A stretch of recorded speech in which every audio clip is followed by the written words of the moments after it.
శ్రీకృష్ణ పరబ్రహ్మణే నమః.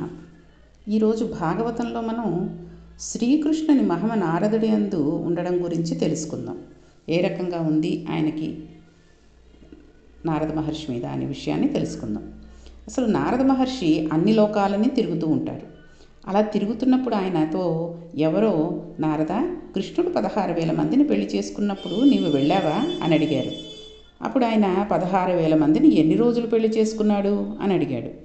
ఆయన నరకాసురుడి మీదకి యుద్ధానికి వెళ్ళినప్పుడు నరకాసురుడు తీసుకువచ్చి కారాగారంలో బంధించి దాచిన 16,000 మంది రాజకుమార్తెలను తన రాజధానికి తీసుకువచ్చి 16,000 మందికి 16,000 సౌధములు నిర్మించి 16,000 మందిని ఒకే ముహూర్తంలో ఒకే కృష్ణుడు 16,000 మంది కృష్ణులై తాళి కట్టారట అన్నారు.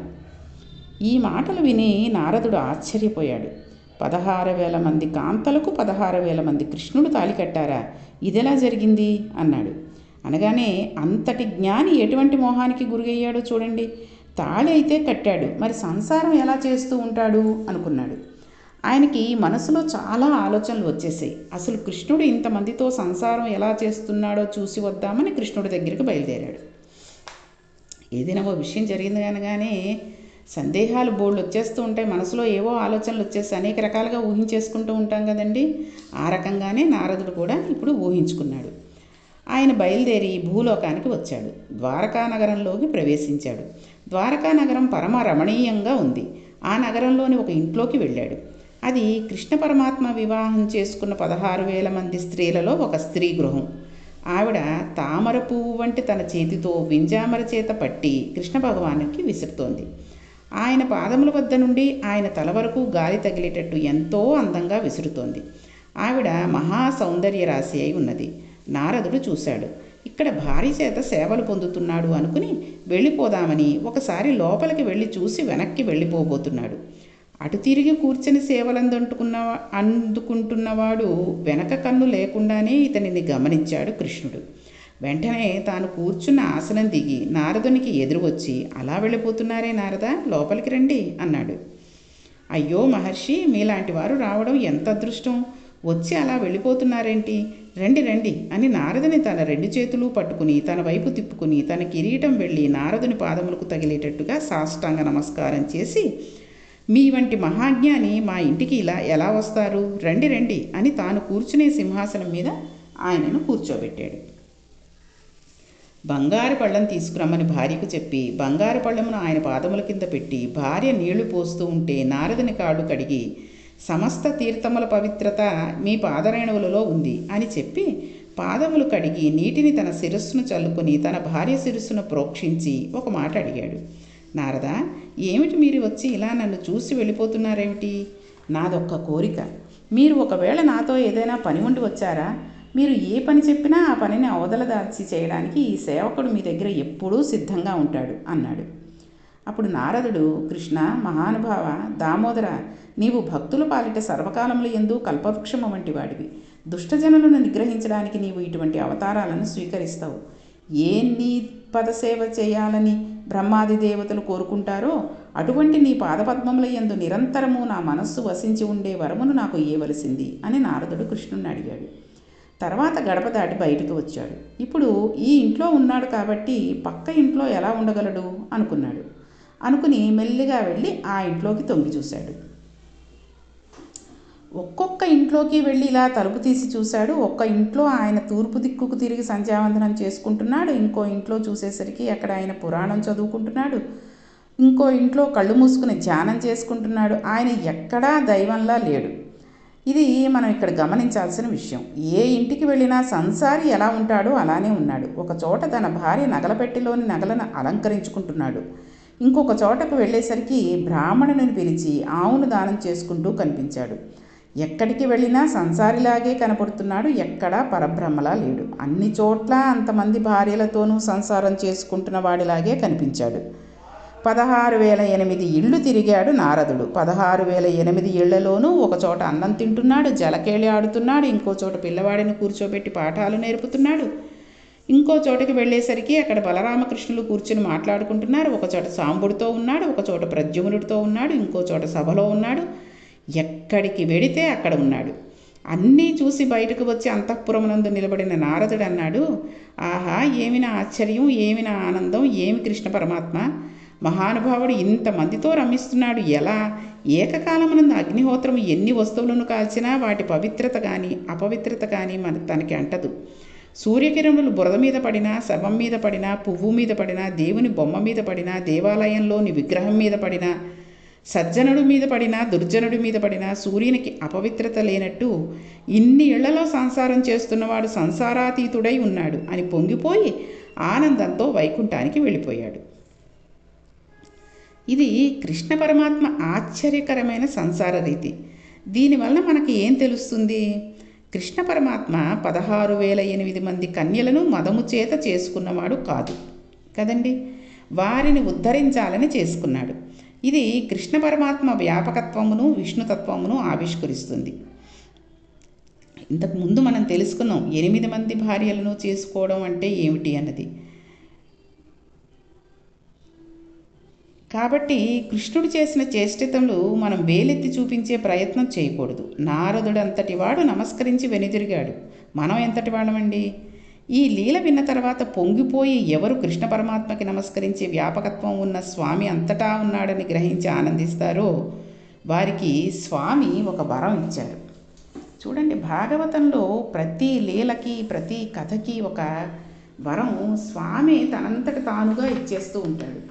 కాబట్టి ఈ రకంగా మనం స్వామిని 16,008 మందిని పెళ్లి చేసుకున్నాడు. కాబట్టి ఆయనలాగా మేము కూడా ఒకళ్ళని కాకుండా ఇంకోళ్ళని చేసుకుంటే తప్పే ఉంది అని దుర్మార్గులాగా మాట్లాడకూడదు. ఎందుకంటే ఆయన కృష్ణ పరమాత్మ.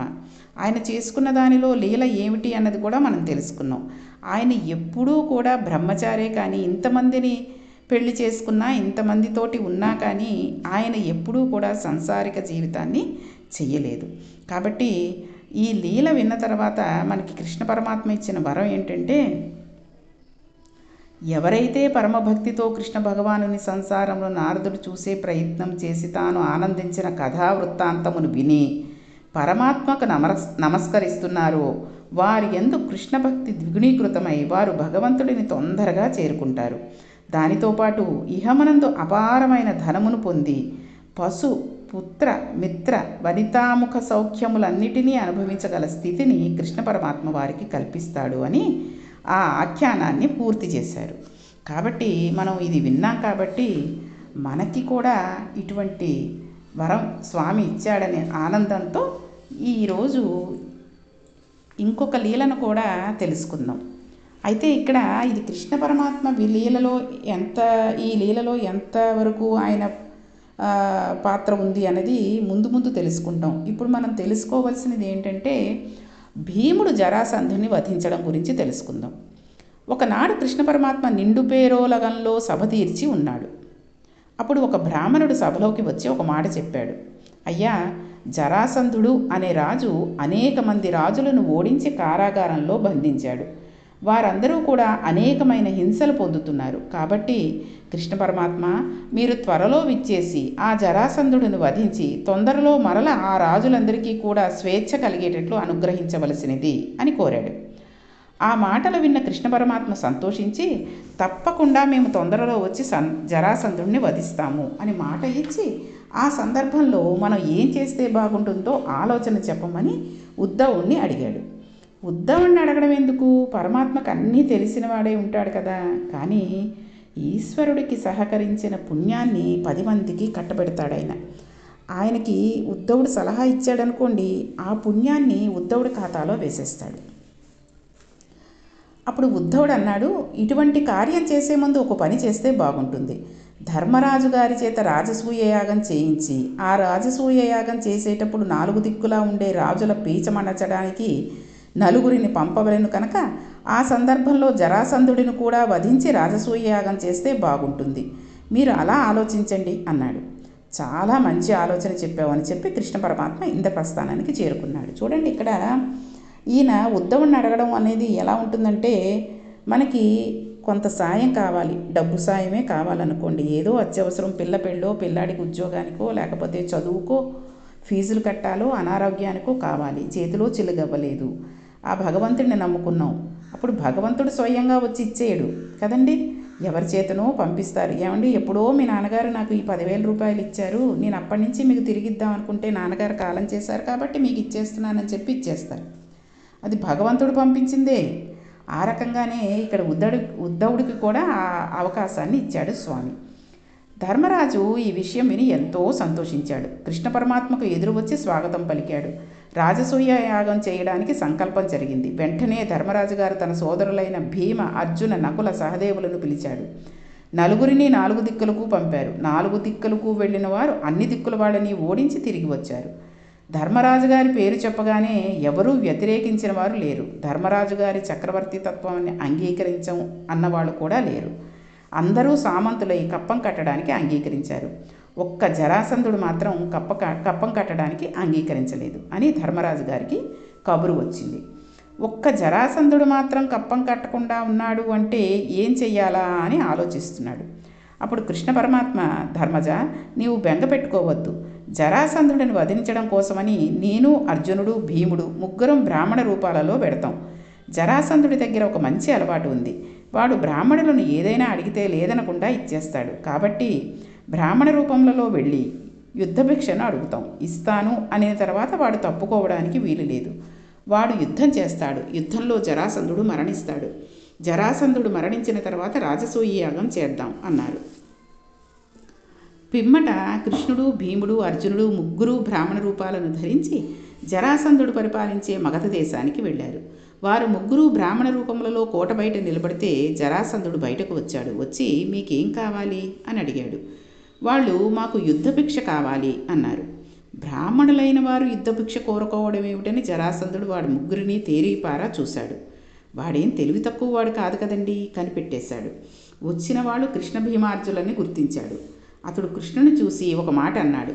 జరాసంధుడు కృష్ణుడి చేతిలో 17 సార్లు ఓడిపోయాడు. కానీ 18వసారి జరాసంధుడిని తప్పించుకుని ద్వారకకు పారిపోయి అక్కడ ఉన్నాడు. 18వసారి కృష్ణుడు ఓడిపోయినట్టు నటించాడు. అప్పుడు ఆయన అలా ఓడిపోయినట్టు నటించడానికి కారణమే ఇప్పుడు జరాసంధుడు చచ్చిపోవడానికి కారణం అవుతుంది. 17 సార్లు తాను ఓడిపోయానన్నది జరాసంధుడు మరిచిపోయాడు. 18వసారి కృష్ణుడు పారిపోయాడన్నది వాడికి మాత్రం గుర్తుండిపోయింది. జరాసంధుడు కృష్ణుని చూసి ఎంత మాట అన్నాడు అని చూడండి.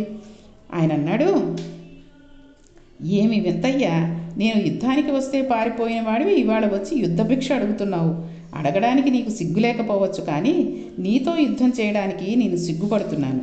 పారిపోయిన వాడితో నాకు యుద్ధం ఏమిటి? నీ బిరుదు, నీ గొప్పతనం, నీ పరాక్రమం నాకు తెలియవా?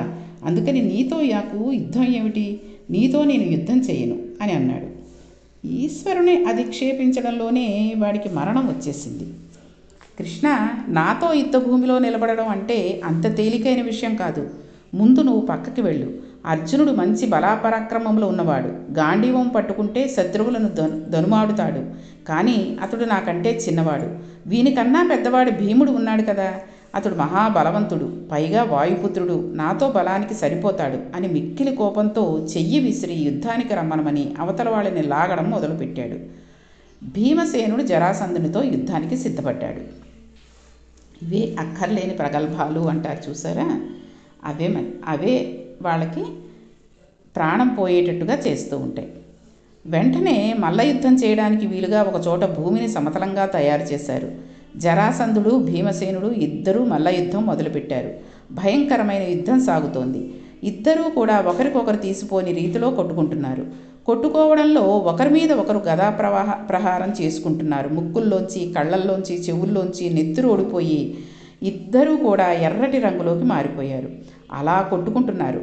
భీమునిలో ఉండే తేజస్సు క్షీణించకుండా కృష్ణ పరమాత్మ తనలో ఉన్న తేజస్సును భీమసేనుడి యందు ప్రవేశపెట్టారు. కృష్ణుడికి తేజస్సు కలియడం వలన భీమసేనుడికి తేజస్సు క్షీణించడం లేదు. జరాసంధుడిది 10,000 ఏనుగుల బలం. యుద్ధంలో వాడేమీ సామాన్యుడు కాదు. యుద్ధం జరగగా జరాసంధుడి శక్తి క్షీణించడం మొదలుపెట్టింది. ఎడతెరిపి లేని యుద్ధం చేస్తున్న భీమసేనుడి వంక చూసి కృష్ణ పరమాత్మ ఒకసారి ఆయన దృష్టిని ఆకర్షించేటట్టుగా పిలిచి ఒక చెట్టు కొమ్మ తీసి దానిని 2గా చీల్చి చూపించాడు.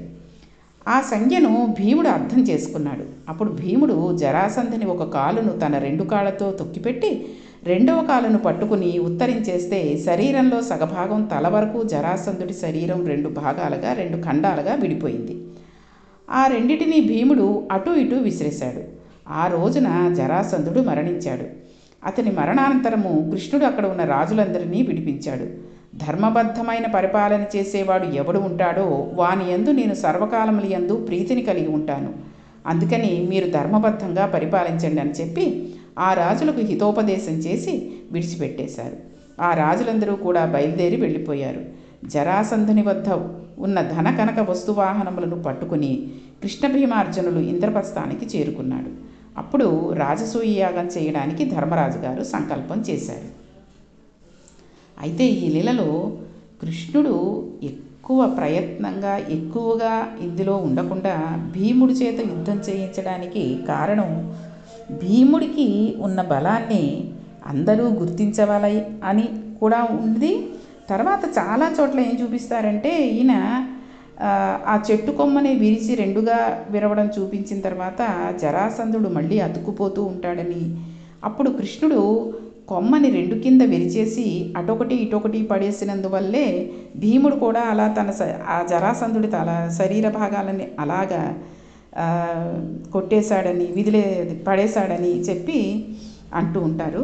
అయితే ఇక్కడ భాగవతంలో మాత్రం జరాసంధుడిని 2 ముక్కలుగా 2 ఖండాలుగా చేసిన భీముడే అటు ఇటు పడేశాడు అని చూపిస్తున్నారు. కాబట్టి ఈ లీల విన్నంత మాత్రం చేత ఎటువంటి వారికి కూడా శత్రువుల చేత భయం అనేది ఉండదు. అధర్మంగా ప్రవర్తించే వాళ్ళెవరూ కూడా దగ్గరికి రాకుండా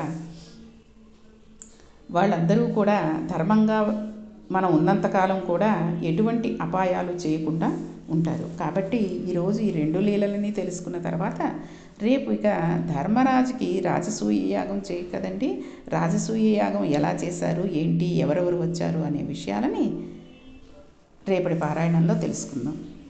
శ్రీకృష్ణ పరబ్రహ్మణే నమః.